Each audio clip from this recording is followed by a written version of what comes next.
bienvenue sur l'Argus.fr. Et de 3, Volkswagen lance son troisième SUV citadin.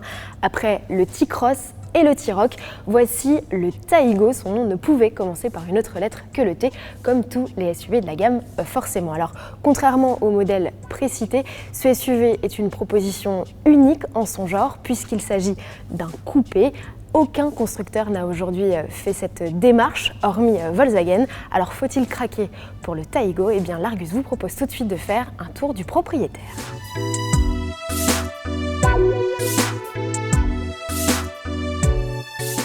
Le Volkswagen Taigo, c'est le cousin du Nivus, un modèle commercialisé sur le marché sud-américain depuis décembre 2020. C'est d'ailleurs le bureau de style local qui s'est occupé de dessiner ces lignes. Lignes musclées comparées à un T-Cross ou un T-Roc, avec un capot nervuré et un bouclier massif qui, selon la finition en France, disposera ou non d'anti-brouillard verticaux. La finition Airline, contrairement à cette finition style, elle recevra des entrées d'air un peu plus proéminentes. On retrouve des phares Matrix LED avec une particularité, ce bandeau lumineux qui relie les phares entre eux, et vous allez voir qu'on retrouve également sur la partie arrière.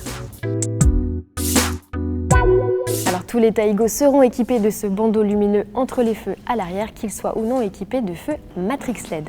Ce qu'on remarque ici, eh bien, ce sont les optiques en deux parties, preuve d'un positionnement un peu plus haut de gamme que sur le T-Cross.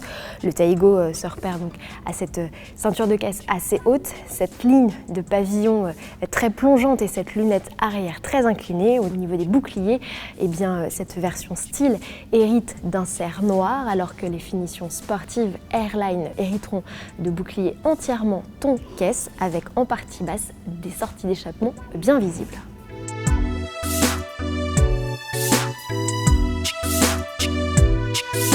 Le Taigo repose sur la même plateforme MQB A0 que l'Apollo et le T-Cross, mais celle-ci a été rallongée puisque notre Taigo mesure 4,27 m, c'est donc 16 cm de plus que le T-Cross et c'est encore 3,2 cm de plus qu'un T-Roc. En revanche, question empattement, eh bien il se situe entre les deux avec une longueur entre les roues de 2,57 m. Alors est-ce que l'habitabilité arrière est bonne avec ces dimensions et cette ligne de toit plongeante? Eh bien je vous invite à monter à l'arrière.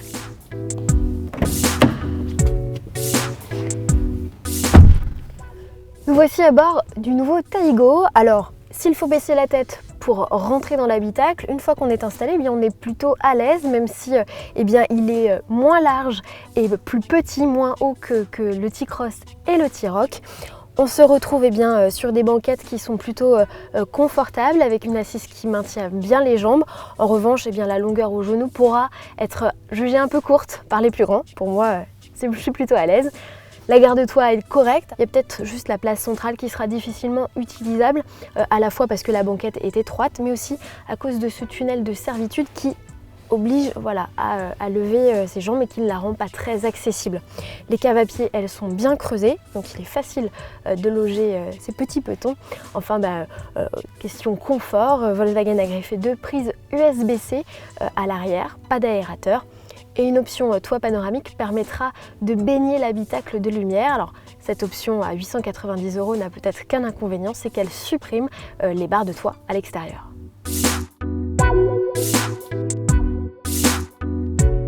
Volkswagen ne révolutionne pas l'habitacle du Taigo et pour cause, il a tout simplement repris l'implantation que l'on connaît dans l'Apollo restylé.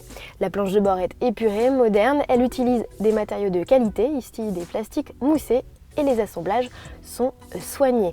D'un point de vue personnalisation, pas beaucoup d'options pour changer de coloris à l'intérieur, ce gris ou bien une teinte verte qui ne sera disponible qu'en rajoutant quelques sous à la note.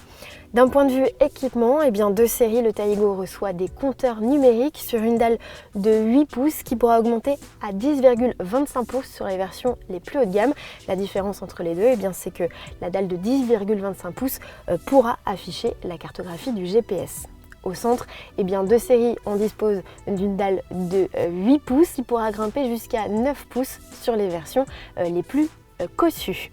D'un point de vue rangement, il y en a plusieurs, un espace pour le téléphone avec un chargeur à induction, plusieurs rangements au niveau des bacs de porte, au niveau des portes globelées. Il y a même une petite astuce sous le siège pour y glisser quelques cartes routières, si tant est que vous en utilisiez toujours. Et un petit accoudoir central avec un rangement. Alors l'accoudoir c'est bien, mais on regrettera peut-être que l'accoudoir central soit un peu court, notamment pour les petits qui ont tendance comme moi à avoir une position de conduite assez rapprochée.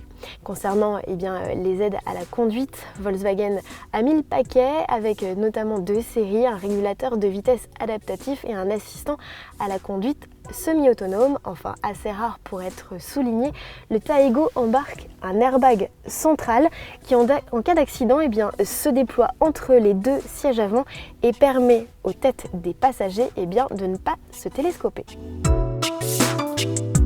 Le Taigo dispose d'un volume de coffre appréciable de 438 litres qu'il est possible de porter à 1222 litres une fois les dossiers de la banquette 2 tiers 1 tiers rabattus, banquette qui, contrairement au T-Cross, ne sera pas coulissante. Enfin, le plancher de coffre, lui, est modulable en 2 hauteurs pour vous permettre d'avoir un plancher plat.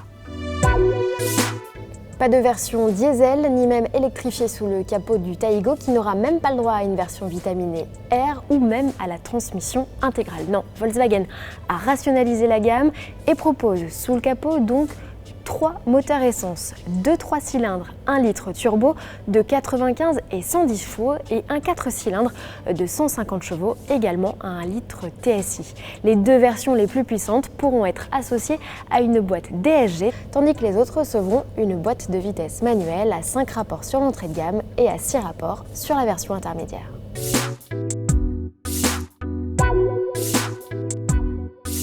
Volkswagen a d'ores et déjà ouvert le carnet de commande du Taigo. Le ticket d'entrée est fixé à 21 380 € et grimpe jusqu'à un peu plus de 31 700 € pour la version TSI 150 chevaux associée à la finition Airline. Alors qui pour concurrencer le Taigo?